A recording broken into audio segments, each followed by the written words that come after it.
So this is my place, the Pineapple Hill Grill and Saloon. If you go to my page, you can see all the work I did for outdoor dining, for tables being 7 feet apart. And I come in today because I'm organizing a protest, and I came in to get stuff for that. And I walk into my parking lot, and obviously Mayor Garcetti has approved this. Has approved this being set up for a movie company.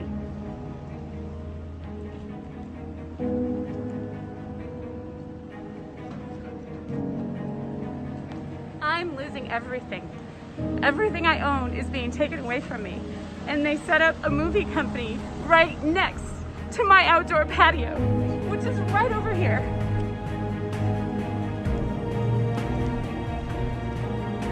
And people wonder why I'm protesting and why I have had enough.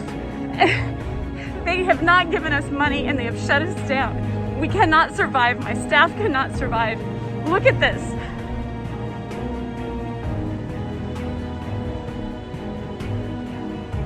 Tell me that this is dangerous, but right next to me, as a slap in my face,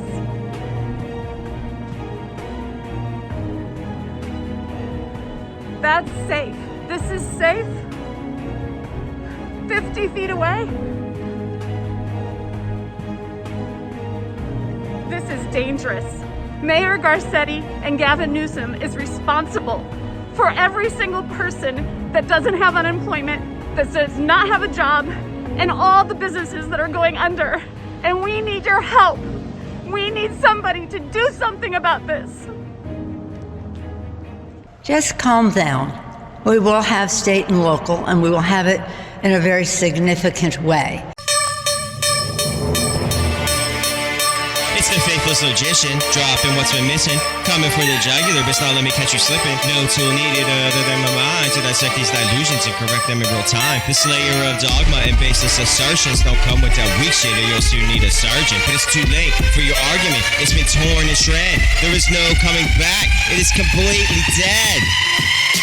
All I need is my brain and my pen to use as I see fit to flay and or mend these inexcusable policies that are impossible to defend. All I need is my brain and my pen. No trust needed, just take a second and listen as I redirect and clear your clouded attention to focus on the facts, evidence, and testable predictions, painting a picture to help explain these insights, hypotheses, and suspect claims, giving you the tools needed to separate the truth from the false and the utterly inane. The marks are legion and too many to name, but they all love money, bathing in it with no shame, while the rest of us fight over their scraps, struggling just to maintain. They've never read a war that they would not fund, yet they treat citizens asking for health care as low-life scum. But we're done asking, so get ready, because here the we come. Right now in America, as most get ready for the holidays, many will be lucky enough to simply receive a meal, as millions flock to food banks all across the country, with an estimated 1 in 6 Americans becoming food insecure by the end of the year. One food bank in North Texas in particular typically distributes a turkey, a 15-pound box of produce, and some dry goods to around 500 people during the holidays. This year, they saw 17 times more people and distributed no less than 500,000 pounds of food on November 14th alone. At the beginning of the year, this food bank had planned to distribute 92 million meals over the next 5 years. But by June, they had already surpassed this number, with no signs of slowing down anytime soon. These food banks were initially set up to be supplemental stopgaps and never intended to be sole providers of food for so many. Which is why it's no wonder so many are resorting to shoplifting in order to feed themselves and their children. Because if they have to wait for the government to save them, they'll probably end up like the children we are helping to starve to death in Yemen first. And as more and more Americans continue to lose their jobs along with their health insurance, things will inevitably get worse before and if they ever get better. According to a survey conducted by the economic research firm Moody's Analytics, 12 million renters owe an average of $5,800 in back rent and utilities. There is a federal freeze on evictions, which has kept the worst of the storm at bay, but that is slated to expire on December 31st, leaving nothing to stop the tsunami of evictions from finally crashing into an already reeling public. But in the meantime, the courts are working at a feverish pace to help landlords kick out as many families as possible by exploiting whale-sized loopholes, such as only actually applying to those that have filed a formal declaration explaining why they are unable to pay, which most tenants are completely unaware of, with no one compelled to tell them. And the moratorium does not preclude evictions pertaining to non-financial reasons, such as creating nuisances, breach of contract, or simply not renewing expiring leases. Nor does it affect the total amount due. So landlords are allowed to actually start the eviction process as long as the actual removal does not happen until after the first of the new year. And this only takes into consideration those that have gone through the courts and not families that have been simply intimidated, harassed, or otherwise made to leave. You can extend the moratorium as long as you like, but with about a third of all adults living in a home that is either behind on their rent or mortgage, they'll only be adding a little more time to the ticking bomb. And it's not as if there's a lack of housing in this country, quite to the contrary, actually. Not to mention that it's infinitely cheaper to do so and exponentially better for everyone in the community. We just stubbornly choose not to, because something personal responsibility and blah blah the will of the markets. Even though this tsunami of evictions is easily avoidable and will only serve to worsen the situation by dumping an estimated 30 to 40 million more people out onto the streets during the height of a global pandemic. But there's no need to worry because at least the large private equity and investment firms such as Blackstone are still able to make a killing. Same as they did in 2008 when they cashed in big time on the mortgage crisis by buying up all those foreclosed properties for pennies on the dollar, while simultaneously receiving copious amounts of TARP bailout money. Though this time round, they have a blueprint to work from and have been stockpiling trillions in eager anticipation for the next inevitable economic crisis and subsequent bailout. So while large sectors of the economy are shutting down, the world's wealthiest see it as a business opportunity, a chance to siphon even more wealth from the masses and consolidate it into the hands of an ever-shrinking select few. Because there's always plenty of funds for bottomless bailouts, regressive oil subsidies, endless war, and other forms of corporate socialism. The only time the price is ever a concern is when it's for a social program that would benefit the mass majority of people, such as Medicare-for-all, a living wage, or a universal basic income program for at least the duration of the pandemic. Programs most of the developed world and even some underdeveloped countries already take for granted. The solutions are simple, and most of the world has already figured them out. But apparently, a lot of people in the US still do not realize that a funny thing happens when you put money directly into the hands of those that need it most. They immediately spend it on food, bills, and other necessities, stimulating the economy for everyone. That way, people would still be able to pay their rent and mortgages, so landlords and banks are able to survive as well. But if that were to happen, then the big banks and large equity firms wouldn't be able to double dip by getting bailed out directly while simultaneously kicking millions out of their homes and foreclosing on hundreds of thousands of small businesses, with an estimated 60% of all closures expected to be permanent. But of course, this is the name of the game, to privatize gains and socialize losses, to consolidate as much wealth as possible into a select few hands. We definitely need to lock down, but in order to do so, we must ensure that people have the bare minimum they need to survive. It's kind of hard to shelter in place when you don't have a home to stay in, or you do, but it's cold, dark, and full of hungry people. All we're asking is for the government to fulfill one of its basic and most essential responsibilities of taking care of its people during a time of crisis. Yes, they are supposedly working on a so-called stimulus as we speak, and there may even be one completed by the time you're viewing this. But I can guarantee it'll be woefully short of the mark, and reportedly about half of what Mitch McConnell was willing to sign off on in September and October. But of course, that'd be handing Trump a win before the election, so we couldn't possibly do that. That's all he wants is his name on a check that goes out. Well, and all due respect, wants what's the difference? So as long as the people get the money, like wait a minute. Okay. Perhaps I'm not clear. Okay. So we're looking at it comprehensively. You're saying just so they have a check in their pocket, it doesn't matter. I get that. If they have food so what and is rent. your pole vault to get there? How are you going to pole vault over this? we're just going to keep making our case. So you're just going to keep making but the actual mechanics, the operational Yes. mechanics of making it happen. Are you optimistic? Yeah, well, we are legislating. Okay. We All are right. legislating. And if the president does not want to legislate and just wants to have his name on a check, that ain't going to happen.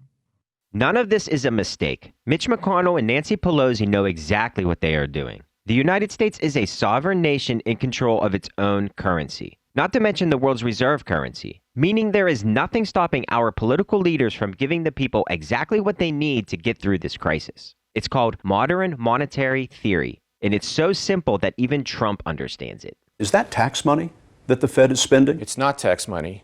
The banks have accounts with the Fed much the same way that you have an account in a commercial bank. So to lend to a bank, we simply use the computer to mark up the size of the account that they have with the Fed. So it's much more akin, although not exactly the same, but it's much more akin to printing money than it is to borrowing. You've been printing money. Well, effectively, and we need to do that because our economy is very weak and inflation is very low. When the economy begins to recover, that'll be the time that we need to unwind those programs, raise interest rates, reduce the money supply, and make sure that we have a recovery that does not involve inflation. And the beautiful thing about our country is 6.2 trillion, because it is 2.2 plus 4. It's $6.2 trillion, and we can handle that easily because of who we are, what we are. It's our money. We are the ones. It's our currency. The only issue is that they are infinitely more concerned with this fact getting out than they are with actually taking care of their constituents. The solutions are simple. It's just that our elected leaders and political pundits are paid to ignore them. Back in March, after the Democrats gave away all of their leverage along with the $4.5 trillion gifted to Wall Street in exchange for the first round of crumbs, Nancy Pelosi told Jake Tapper to just calm down after he dared to question the Queen and insinuate that she may have royally fucked up. Now it's 8 months later, and all we have to show for our patience is another shit-stained pacifier. The bare minimum the ruling class believes they can get away with giving us, while continuing to ward off what absolutely needs to take place. If we ever actually want to change anything for the better, i.e. nationwide general strikes and targeted protests. Their strategy cannot work unless they continue to keep us divided and fighting amongst ourselves. It's past time we recognize this fact and realize that it's not red versus blue, nor black versus white.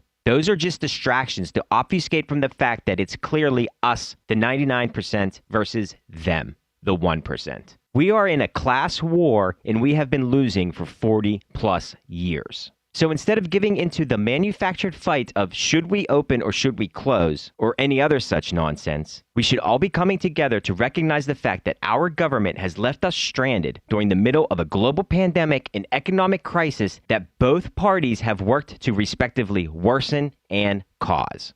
We live in a failed state. A country controlled by kleptocrats who have co-opted our government to use as a tool to privatize as much wealth as possible while socializing all of the losses. Though that is not to say that we live in a broken system. In fact, the system is working perfectly, and that is the problem. The good news is protests fucking work. The Yellow Vest movement in France has gotten several concessions from the neoliberal Macron government by staying in the streets and sticking to their demands. It took Bolivia almost a year of protesting before they were able to finally force elections, which the US-backed regime that took power last year via a military coup was desperately trying to forestall. But the sustained pressure campaign left the puppet government with no other choice. And the people's candidate won overwhelmingly. In Great Britain, students are organizing rent strikes all across the country at colleges and universities such as Oxford, Sussex, Edinburgh, Cambridge, and others,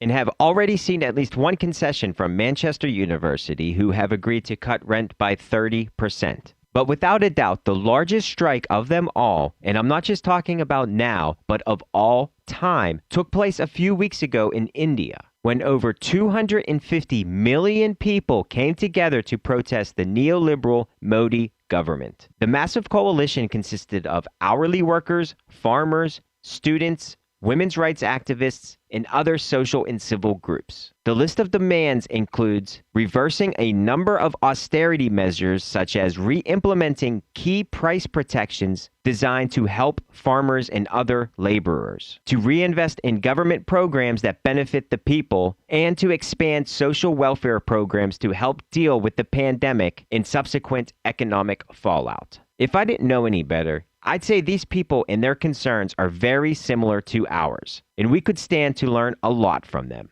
Though I'm willing to bet you heard very little to nothing about this via the mainstream media. Because, like I said earlier, they're paid to ignore such things, and to poo-poo them if they ever do come up, to ensure the public doesn't start to get any crazy radical ideas. But it's so obvious that even Biden realizes it.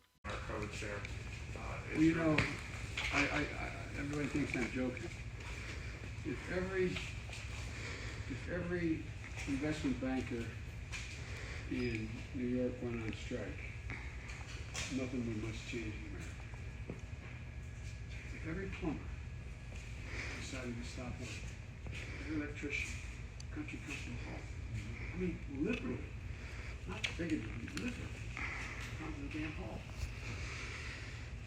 We take the pride in the plumbing community. This has always been the case, but it's now undeniable who the most important people in our country are. And it's certainly not the investment bankers, hedge fund managers, nor CEOs. It's the grocery worker, the delivery driver, the small business owner, and the healthcare professionals. It's those that actually do the meaningful work that make this country run, not the parasites who merely profit from their labor. And if not now, when? We have already waited too long.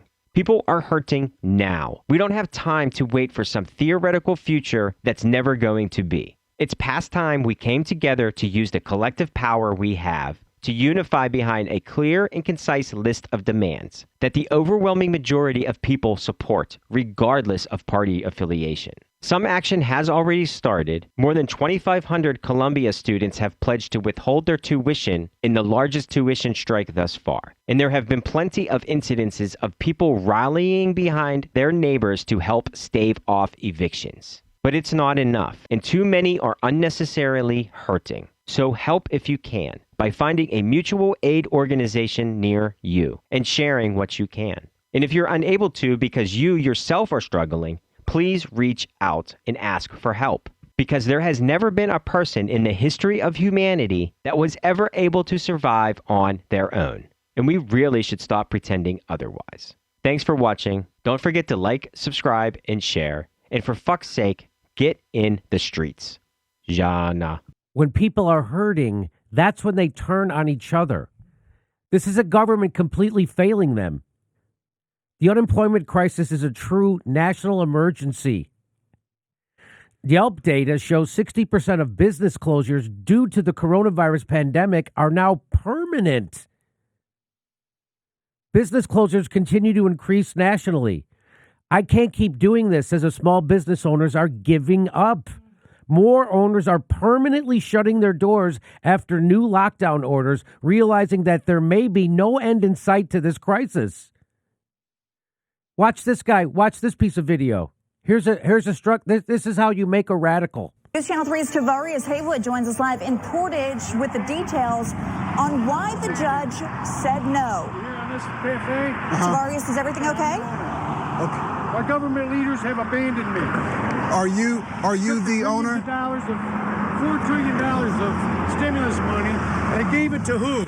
Special interest groups and campaign donors. I'm Dave Morse. I own the place. So what's going on? What's going on? You know what's going on. Tell me. You tell me. Hey, we got a government that has taken the stimulus money. They gave it to special campaign donors. They gave it to special interests. They abandoned me, and they have put me in a position where I have to fight back. Okay? So do you feel that this is the right thing to do? Absolutely. I feel everybody needs to stand up.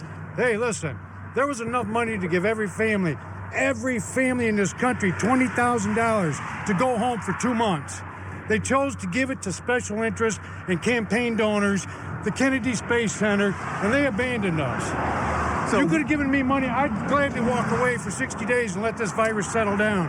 I'm not going to do it alone. Okay? Are you going to continue to violate the state's orders and This stay is open? a state order. This isn't an order. This is a conspiracy. This is a tyranny.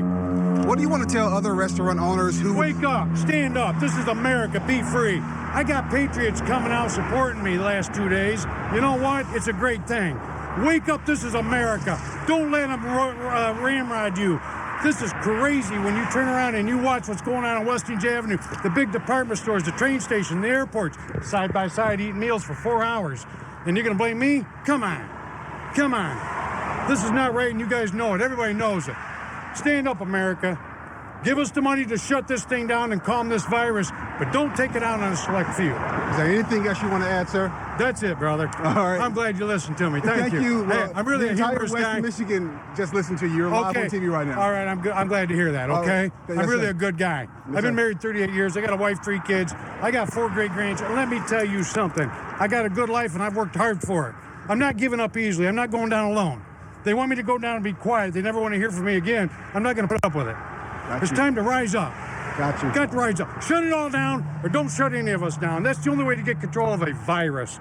And believe me, our governor can say all day long that there is no such thing as surface contact. This is a virus. Come on. Go over there and sneeze on a package that you're going to buy for Christmas. Have somebody else come behind you by 30 seconds that didn't know you sneezed. There you go. Everything that guy said is correct. You want multinational corporations, monopolies are making trillions of dollars right now, while everyone else is we're turning America into Brazil. You'll be still able to get everything in America, but you'll only be able to get it from Amazon and Walmart and Target. You want to go to a restaurant? Go to the Amazon restaurant. They'll have a different name for it. And now people like that guy are easy prey for people like Donald Trump. Easy prey. Nationalism, jingoism, anything. You want to know how you fight against fascism? You make sure people have a job. You make sure people have a good living. Your government has abandoned you. This is a failed state. You know who they didn't abandon? Federal Reserve to lend additional $1 trillion a day to large banks. That you got $1,200. They got $1 trillion a day guarantee. And you know, this isn't normal. This doesn't happen in other countries. This is only happening in America. What do you mean it's only happening in the United States, Jimmy? Well, what I mean is other governments, when they force you to close your business, they pay your employees wages. So we could get a handle on the coronavirus without inflicting suicidal pain on an economy and its people. You see the results of this? This is the results. This is the results of lesser of two evil voting. This is the results of the CARES Act. This is the results of progressive news media protecting their favorite politicians instead of raking them over the fucking coals and making them do something.